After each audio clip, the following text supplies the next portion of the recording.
Has the Great Britain joined the so-called Third World? In a heated government hearing this Monday, UK lawmakers grilled their Defence Procurement Minister, James Cartlidge. Why, you ask? Well, the truth is so shocking, it might be hard for you to believe it. It appears that Great Britain does not have a great track record when it comes to ensuring the dignified living conditions for its armed forces. British military personnel have reportedly been living in appalling conditions in what have been described as rat-infested barracks. And this raises a bigger question. Has the Great Britain descended into a standard it often gives other countries it looks down upon, the Third World? They say you should judge your government by how they treat the most vulnerable, also their armed forces. The armed forces protect the country from all kinds of threats. Then shouldn't they be taken care of by the country? As the lawmakers grilled the UK government on Monday, the British lawmaker Helen Morgan brought attention to one constituent's living condition. The military personnel were reportedly living in rat-infested accommodation, with 2 to 6 soldiers living in the same room. Can you imagine that?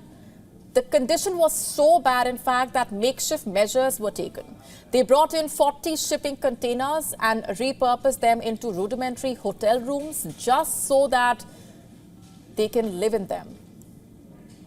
Seeking accountability, the lawmakers pressed Cartlidge for reassurance on whether there were concrete plans to improve the living conditions. Another lawmaker claimed almost 5,000 military personnel's homes were plagued by black mold and damp walls a year ago. Many of these properties have families with kids living in them. A year on, they continue to live in these conditions. They say at least 60% of these housing units require immediate attention. The lawmakers have said that the situation was not good and demanded that the government fix the accommodation. In response to that grilling, Minister James Cartlidge apologized and assured that he will look into these claims. He said that the government is working to ensure that the forces personnel benefit from the work that the government is doing. But you see, this is not the first time that such a report has come out.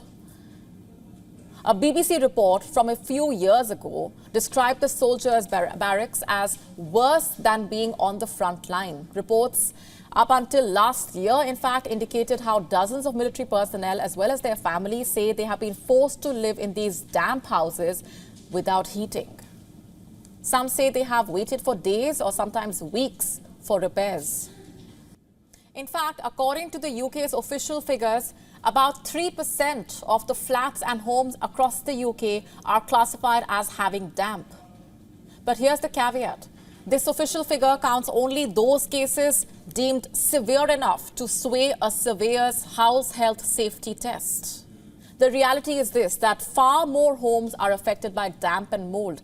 And the sad part is, its impact is not evenly spread. And why is it a problem, you ask? Because damp affects mental as well as physical health. People who live in damp houses report more depression, more anxiety. It can impair immunity, hormonal functions, and the cardiovascular system. That's the effect that it has. Damp promotes dust mites, bacteria, molds, viruses, which can cause diseases.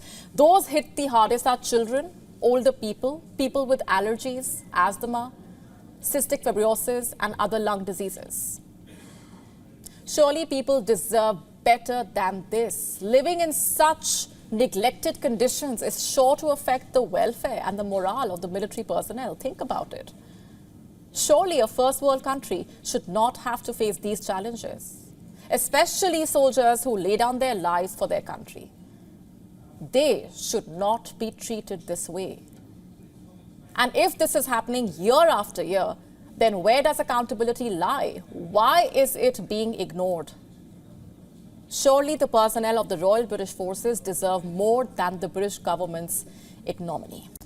A Roman emperor has now been branded transgender by a British museum.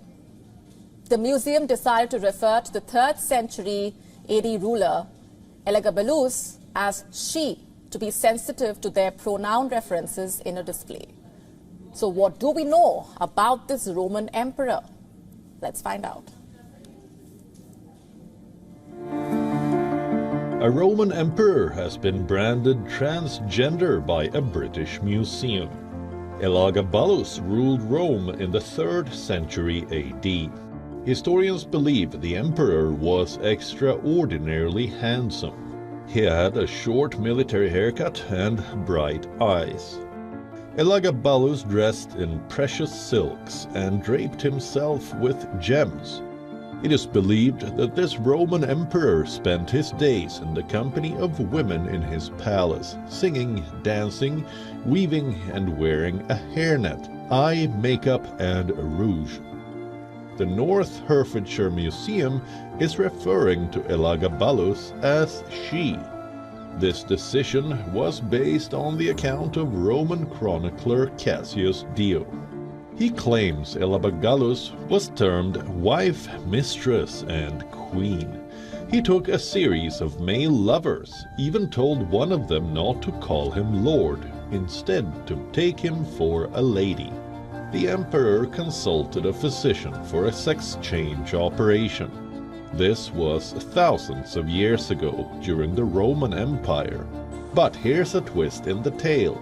Cassius, who served as the chronicler, had actually become the ruler following the murder of Elagabalus. Many historians believe Cassius's accounts of Elagabalus are nothing but character assassination. Here's what a Cambridge Classics professor pointed out. The Romans didn't have our idea of trans as a category, but they used accusations of sexual behavior as a woman as one of the worst insults against men. Elagabalus had quite a reputation. Historians say that during one of the feasts, the emperor had several of his guests lashed to a water wheel. The wheel turned slowly and drowned the guests as other horrified diners looked on. Another time, Elagabalus released dozens of leopards and lions just as his guests had finished eating. He once also let loose poisonous snakes among the crowds at the gladiatorial games. Elagabalus was killed in March 222 AD, just 4 years into his reign, by one of his own soldiers. 2 days ago, India's aspirations to win the Cricket World Cup were shattered. Despite being in exceptional form, the outcome did not tilt in India's favour. While India stood by the men in blue, many pointed at what is called the Kettle Bro Curse, an empire whose presence has always resulted in India's loss. It so happens Kettle Bro was the empire during the final match against Australia as well. Take a look. Cricket in India has always been rife with unique superstitions. But this World Cup, it appeared that the men in blue had overcome all the jinxes. They won all matches in the lead up to the final. They even beat New Zealand for the first time in an ICC event in 20 years. They got past the Kiwis in the semi-finals, which they had failed to do so previously, despite finishing at the top of the points table the last 2 tournaments. But this time was different. All odds were in India's favour. The team was on a 10-match winning streak. So what happened on the day of the final? Many are pointing at the Kettle Bro Curse. Let's introduce you to Richard Kettle Bro. He is an English umpire and he is especially notorious in India. Every time Kettle Bro has umpired a match that India has played, the men in blue have lost. Take for example India's clash against Sri Lanka at the 2014 T20 World Cup, which also happened to be the final of the tournament, or India's semi-final defeat to Australia at the 2015 ODI World Cup, India's semi-final against the West Indies at the 2016 T20 World Cup, India's defeat to Pakistan in the 2017 Champions Trophy final, or India versus New Zealand in the 2019 ODI World Cup semi-final. Many also call this man India's most unlucky umpire. Reports as early as 17th November, 2 days before the final, It's revealed that Kettle Bro, alongside Richard Illingworth, would be the umpire for the grand finale of the World Cup. Soon after, chatter began about the Kettle Bro Curse. India ended up losing the match to Australia. It was a 6-wicket defeat. For many, the result was unexplainable. Tweets pinning the blame on the British umpire began going viral. This one, for example: "If there is anyone to blame, it's Richard Kettle Bro.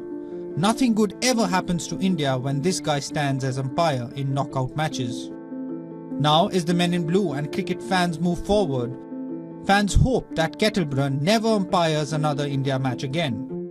But is that too tall an ask, or is it fair in the world of superstition? You decide.